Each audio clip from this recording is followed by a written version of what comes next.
हज़रत अली अहमद सब्र कलियरी रहमतुल्लाह अलैह जलाली वली की हैरत अंगेज़ दास्तान।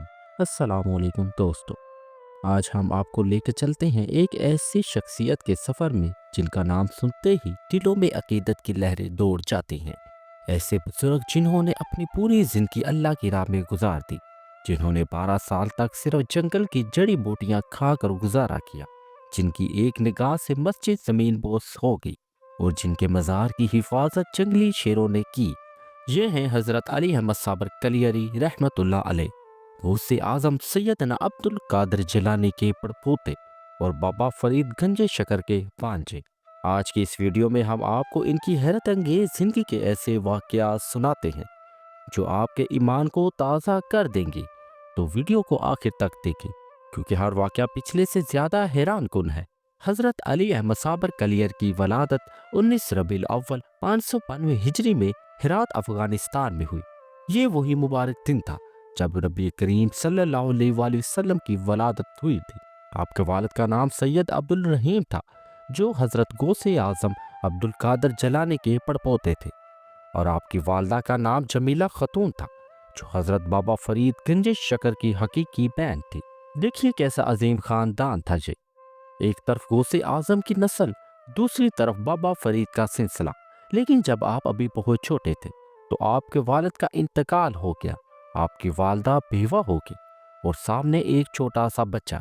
अब सवाल ये था कि इस बच्चे की तालीम और तरबियत कौन करेगा। वालदा ने फैसला किया कि अपने भाई हज़रत बाबा फरीदुद्दीन गंज शकर के पास इस बच्चे को ले जाऊंगी। चुनाचे 1204 ईस्वी में जब आप सिर्फ 8 साल के थे, आपकी वालदा आपको लेकर पाक पतन मौजूदा पाकिस्तान पहुंची।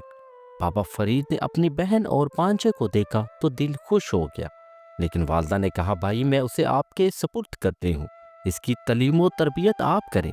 बाबा फरीद ने फरमाया, बहन फिक्र ना करो, ये बच्चा हमारी अमानत है। और यूं वालदा वापस हेरात चलेगी और छोटा अली अहमद बाबा फरीद की खानगाह में रह गया, आपके 12 साल की रियासत लंगर खाने का निगरान। बाबा फरीद ने छोटे अली अहमद को लंगर खाने का निगरान बना दिया। ये कोई छोटा काम नहीं था। हर रोज सैकड़ों फकीरों, दरवेशों और मुसाफिरों को खाना खिलाना होता था। आटा गूंदना, रोटियां पकाना, दाल तैयार करना और फिर तकसीम करना। छोटे से बच्चे के लिए ये काम बहुत मुश्किल था, लेकिन अली अहमद ने कभी शिकायत नहीं की। वो सुबह उठते लंगर की तैयारी शुरू कर देते, फिर जब खाना तैयार हो जाता तो अपने हाथों से लोगों को खाना खिलाते और खुद कुछ नहीं खाते थे। जी हाँ, बिल्कुल आपने सही सुना, 12 साल तक उन्होंने लंगर का खाना नहीं खाया। तो फिर आप क्या खाते थे? वो खानगा के पीछे जंगल में चले जाते और वहाँ की जो जड़ी बूटियाँ या घास मिलती वही खा लेते, कभी कोई पत्ते, कभी कोई जड़ें, और यूं 12 साल गुजर गए। इन 12 सालों में वो रूहानी मुजाहदात करते रहे, रात को नमाजें पढ़ते, दिन को खिदमत करते। जिस्म हड्डियों का ढांचा बन गया था, लेकिन इनकी रूह की बुलंदियों को छू रही थी। आपकी वालदा की वापसी एक दिल हिला देने वाला मंजर। 12 साल बाद आपकी वालदा हेरात वापस आई। वो अपने बेटे से मिलने को बहुत बेचैन थी। बाबा फरीद के पास पहुंची और कहा, भाई मैं अपने अली अहमद से मिलना चाहती हूँ। बाबा फरीद ने किसी खादम को भेजा कि अली अहमद को बुला लाओ। थोड़ी देर बाद वो दरवाजा खुला और अंदर आया। एक हड्डियों का पंजर। हाँ, आपने सही सुना, हड्डियों का पंजर, हड्डियों का ढांचा, चेहरा पीला, जिस्म लागर, कपड़े फटे हुए। वालदा ने जैसे ही अपने बेटे को देखा, जोर जोर से रोने लगी। ये मेरा अली अहमद है, ये क्या हो गया मेरे बेटे को? फिर वो अपने भाई बाबा फरीद की तरफ मुतवज्जे हुई। भाई मैंने आप पर एतमाद किया था, आपने मेरे बेटे के साथ क्या किया? बाबा फरीद ने पुरसकून लहजे में फरमाया, बहन मैंने तो उसे सिर्फ लंगर खाने का निगरान बनाया था। वालदा ने हैरत से पूछा, तो फिर ये इतना कमजोर कैसे हो गया? इस वक्त हजरत अली अहमद ने आहिस्ता से कहा, मामू ने मुझे लंगर की तैयारी और तकसीम का हुक्म दिया था, खाने का हुक्म नहीं दिया था। ये सुनकर सब हैरान रह गए। तो फिर तुमने क्या खाया? वालदा ने पूछा। माँ, मैं इस जंगल में चला जाता और जो जड़ी बूटियां मिलती वही खा लेता। ये सुनकर बाबा फरीद की आंखों में आंसू आ गए। उन्होंने हजरत अली अहमद को अपने सीने से लगाया और फरमाया, بیٹا تم نے صبر کا ثبوت دیا ہے، آج سے تمہارا نام صابر ہے۔ اور اسی دن بابا فرید نے انہیں اپنی خلافت بھی عطا کر دی۔ آپ کی شادی کا واقعہ، ایک دل میں دو محبتیں۔ اب والدہ کو ایک اور فکر تھی، ان کے بیٹے کی شادی۔ انہوں نے اپنے بھائی بابا فرید سے کہا، بھائی علی احمد کی شادی کر دیں۔ بابا فرید نے کہا، بہن صابر کو شادی اور دنیا کا کوئی شوق نہیں، وہ تو صرف اللہ کی عبادت میں مصروف رہتے ہیں۔ لیکن بہن کا اصرار بڑھتا گیا۔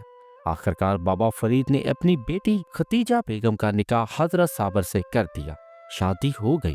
رات کو جب حضرت صابر اپنے حجرے میں تشریف لے گئے تو دیکھا کہ وہاں روشنی ہے اور ایک خوبصورت عورت بیٹھی ہے۔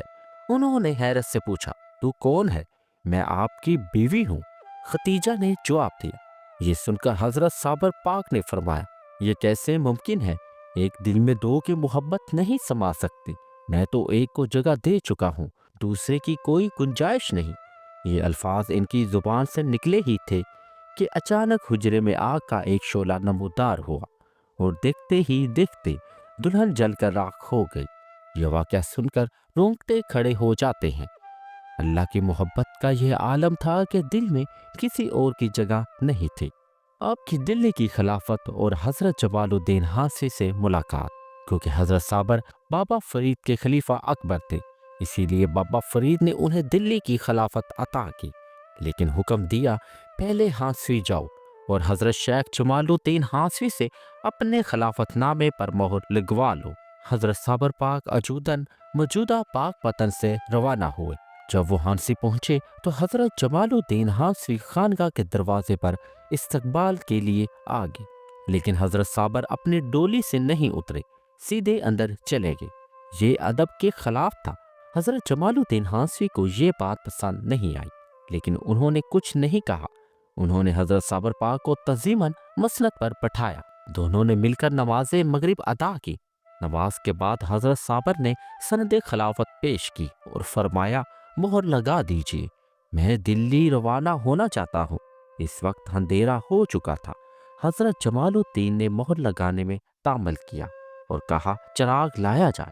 چراغ لایا گیا، لیکن اتفاقاً سے ہوا کا ایک جھونکا آیا اور چراغ بجھ گیا۔ حضرت جمال الدین نے کہا، چراغ بجھ گیا ہے اور اندھیرا بہت ہے، کل صبح مہر لگا دی جائے گی۔ حضرت صابر پاک نے فرمایا، اندھیرا کہاں ہے؟ یہ کہہ کر انہوں نے اپنی انگلی پر پھونک ماری اور انگلی روشن ہو گئی جیسے کوئی چراغ ہو۔ یہ دیکھ کر حضرت جمال الدین حیران رہ گئے۔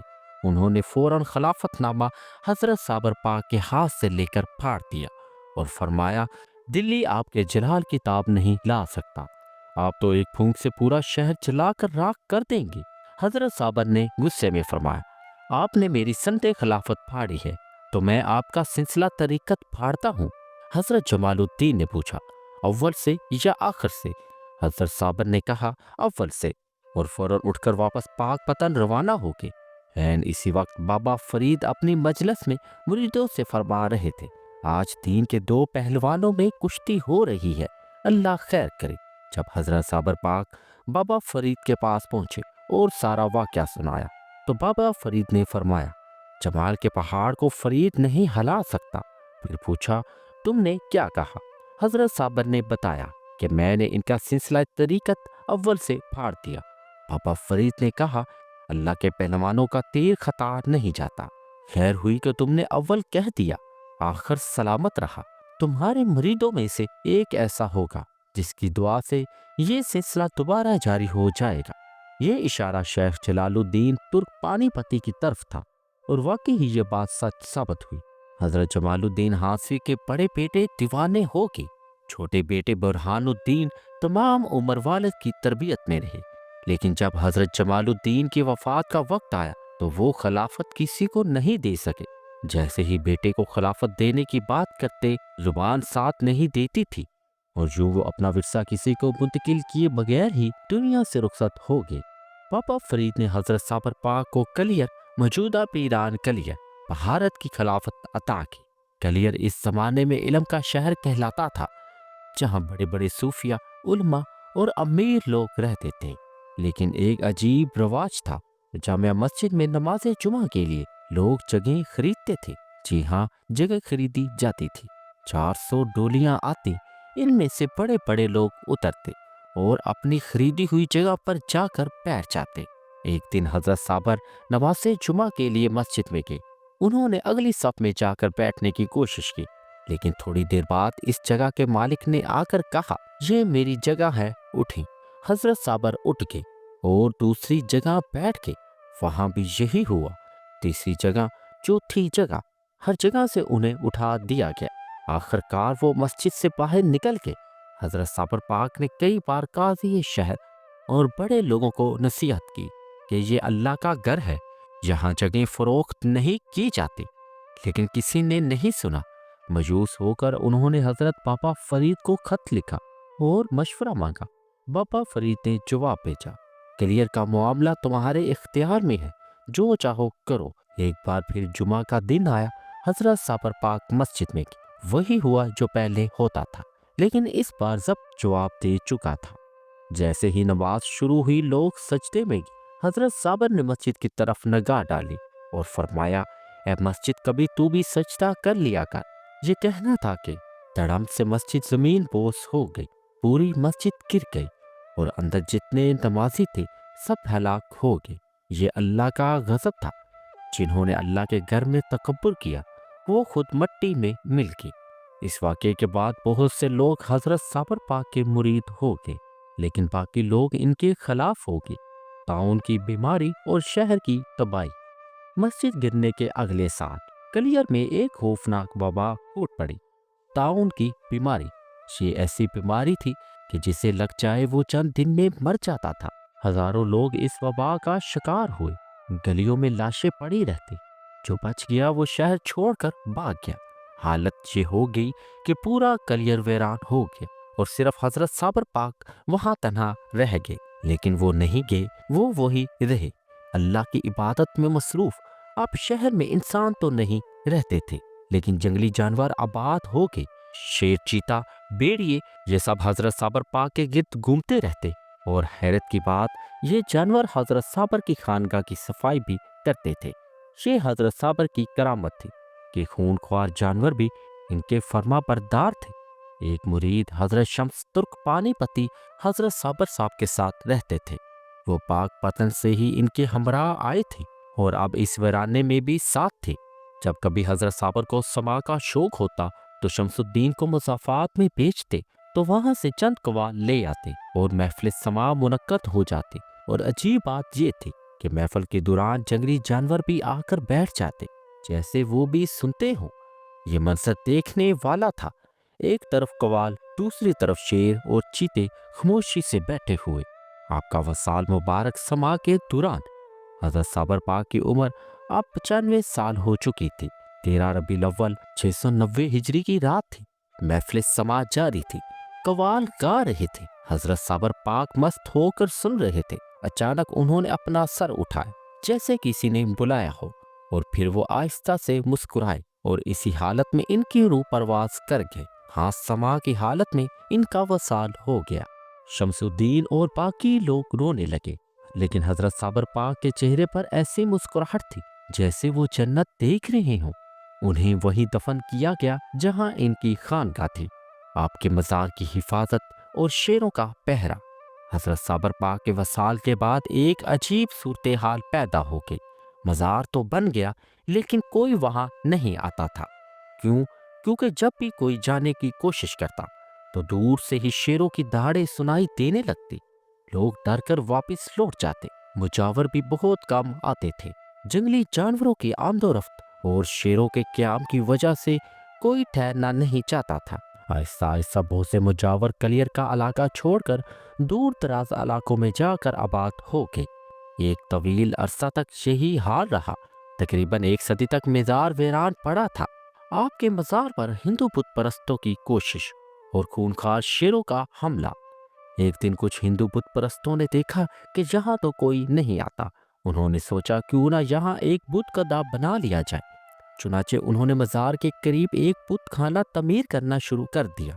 इनकी ख्वाहिश थी कि हजरत साबर पाक के मज़ार को गिरा कर इस जगह को बुत खाने की हदूद में शामिल कर ले। लेकिन एक रात करीबी जंगल से एक खूनखार शेर निकला इस शेर ने तमाम हिंदुओं पर हमला कर दिया, एक एक करके सबको फाड़ कर हलाक कर दिया।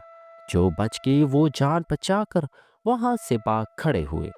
इसके बाद किसी हिंदू को ऐसा करने की हिम्मत नहीं हुई। ये हजरत साबर पाक की करामत थी कि इनके मज़ार की हिफाजत जंगली जानवरों ने की।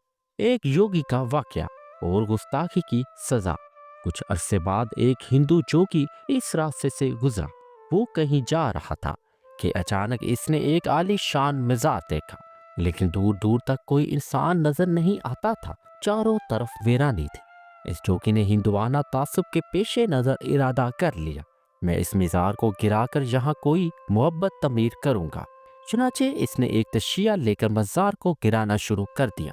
चंद ईंटें गिराई थी कि दीवार में एक सुराख हो गया। जोगी ने सोचा कि अंदर जाकर देखूं कि मज़ार के अंदर क्या है। चुनाचे इसने सुराख में अपना सर डाल दिया, लेकिन कहते हैं कि वो निगाह का शिकार हो गया। इसका सर बाहर नहीं निकल सका, जैसे किसी ने पकड़ लिया हो। इसकी सांसें बंद हो गई और वो इसी हालत में मर गया। इसकी लाश सुराख में लटकी रही।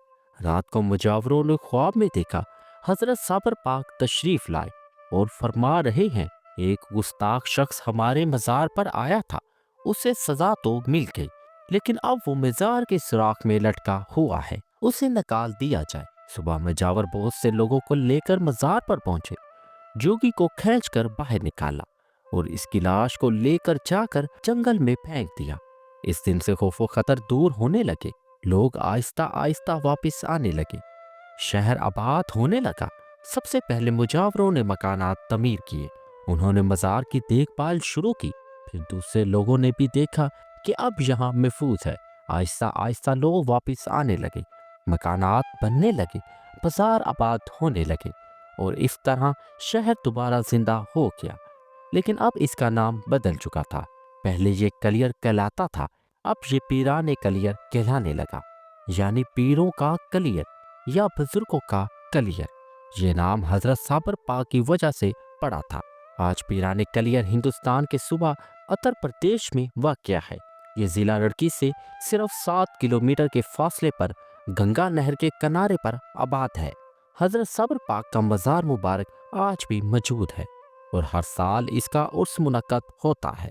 उर्स 13 से 15 रबीउल अव्वल तक 3 दिन जारी रहता है।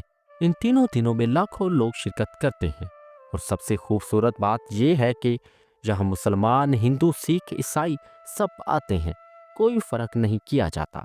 सब अपने मजहब और ज़ात पात से कता नज़र बड़ी तादाद में शिरकत करते हैं। ये हज़रत साबर पाक की बरकत है कि इनका मज़ार तमाम मज़ाहब के लिए अकीदत का मरकज़ बन गया। पाकिस्तान से भी बहुत से लोग ज़ियारत के लिए आते हैं, ख़ास तौर पर चिश्ती सिलसिला से ताल्लुक़ रखने वाले। हज़रत साबर पाक की ज़िंदगी से हमें क्या सबक मिलता है? पहला सबक सब्र है।